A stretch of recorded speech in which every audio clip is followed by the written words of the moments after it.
Hey everyone, welcome to the Daily here on MLSsoccer.com. I am Josh Whisenhunt. And I'm Greg Lalas, and of course there's a big match taking place this weekend. We've been talking about it all week long. Seattle-Portland on Sunday night. But Josh, before that, we got another one going on Friday night. Yeah, Greg, way before that actually. Tonight, 8:30 p.m. Eastern on NBC Sports Network, a rivalry match in its own right. Sporting Kansas City travel to Toyota Park to take on the Chicago Fire. Sporting reeling a little bit. 3 losses out of their last 4. And as we know, Greg, from this week, Chicago Fire have their own issues to deal with a little bit. They sure do. If you haven't seen it, make sure you go to ChicagoFire.com. There's an editorial up there about what it means to be part of the Fire family. Now, it riled up a lot of the fans. There was some salty language in it. There was certainly some controversial comments made in it. However, the Fire stuck by the writer and the sentiment behind it. Now, you have to wonder what it's going to mean for the fans at Toyota Park tonight. I think there's going to be a little bit of a backlash there. Yeah, I can certainly see that. And Greg, you mentioned the Fire family. 2 guys who won't be a part of the Fire family tonight, Bakary Soumare and Frank Klopas, both suspended for this one. Papa Fire, Frank Klopas. Sent off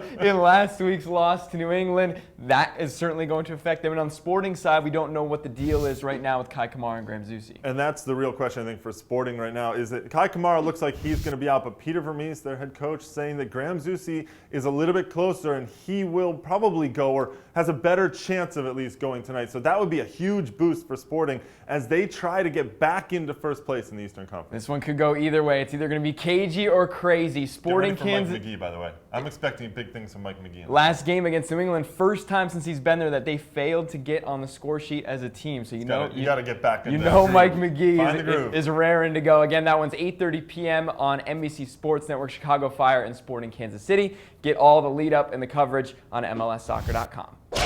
All right, Josh, are you ready? I hope so, Greg. Are you sure you're ready? I hope so. That's all I'm going to say. This is the big one. Yeah.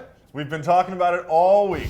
Seattle Sounders, Portland Timbers on Sunday night, 10 p.m. Eastern Time. It's on ESPN2. Everybody's going to be out at CenturyLink. They're expecting nearly 70,000 people, sold out, obviously, at the Clink to experience this one. Clint Dempsey's home debut. A lot of people will be talking about Dempsey. But Josh, last week we saw Seattle go down to Houston, the big Texas homecoming for Dempsey, and they pretty much marked him out of the game. What do they need to do to get Clint into this a little bit more? Well, I think, Greg, Clint Dempsey's been in Major League Soccer for a little while now. You're talking like 120, maybe 125 minutes, and no goals, no assists. I think we're really starting to wonder if Clint Dempsey can really make the adjustment and hack it at this level in MLS. So, again, I don't know what Siggy Schmidt needs to do. He's got to do something. He's got to figure it out. But he's going to have Eddie Johnson and Obafemi Martins out there as well to give Dempsey a hand, I think. That's very funny. I have to say, that's really good. Look, we obviously know that Dempsey can hack this for sure. I love the joking around this. But I think there is a question that Schmidt needs to figure out where he fits in that, certainly in that triumvirate, if you will, between Martins and Eddie Johnson, plus Dempsey, plus Rosales as well. There's a lot of attacking talent now. Can they get Dempsey more into the groove? Can they get him on the ball a little bit more? And maybe with some space to create a little bit of a chance for himself or one of his teammates. And I think that's going to be a big question. Yeah, absolutely. And, of course, the big question on Portland's side, Greg, they had a big midweek matchup, an emotional one at Gel-Glen Field. The place was rocking. They are fired up for this week. And, obviously, things were going well. 85th minute lead. Khalifa Al-Hassan up 3-2. And then Cole Grossman just stuck them right at the end. So I think the question with them is how they come back from that result. Yeah, I think there are 2 questions in that. One is the morale in that one, because that was a pretty demoralizing, I think, result for them at home to draw with RSL. Yeah. RSL down to 10 minutes, that one. Second thing is fatigue. Is there a fatigue factor for them considering they played midweek? I think that's also going to be a question for them.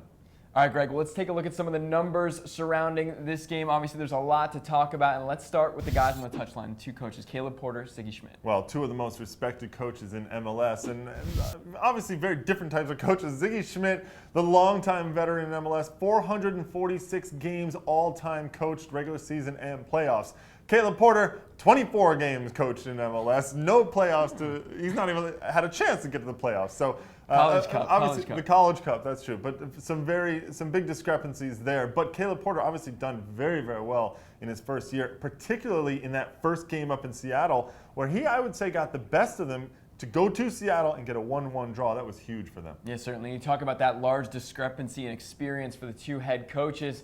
Let's go to the strikers now. Up front, that gap narrows quite a bit. Both these sides have guys that can put the ball in the back of the net. What do you think about that? Well, I think it's interesting to see what Ryan Johnson has done. Look, this year he's leading the Portland Timbers in goals with 8, and I think that's huge for them. Here's a guy who I think has always had the potential and never really put it together. Right now, this year, he's putting it together. He has guys on that Portland Timbers team who can get him the ball in the right places when you think about Diego Valeri, Rodney Wallace and what he's been doing as well, and the outside backs with their ability to serve.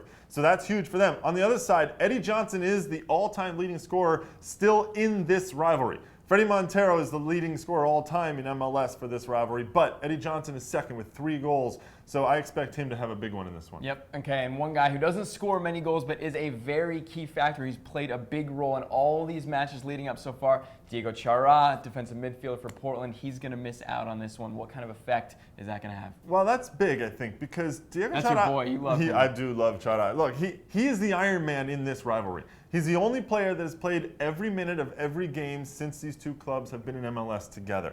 He's not going to be available this weekend. That's a big, I think that's a big hurt, I think, for the Timbers. This is a guy who can control the midfield defensively in a way that Ozzie Alonso can for Seattle. Without Chara, I think that you're going to see Seattle with Mauro Rosales and other guys sort of cruising through that midfield a little bit more. So I think it's a big loss for the Timbers. All right, well, the stage is set. I got to flip it back to you, Greg. Are you ready? Am I ready? You know what I'm really ready for? I'm ready for a Caleb Porter hangout. Are you ready for that? Yeah. Have you been preparing? No, we're ready to go on that end. What time? What do we got? Yeah, we're excited about this one. Obviously, we're kicking off a brand new Google Plus Hangout series presented by Adidas on MLSsoccer.com, and Caleb Porter is our first guest today, 4:30 p.m. Eastern. If you could ask him one question, what would it be?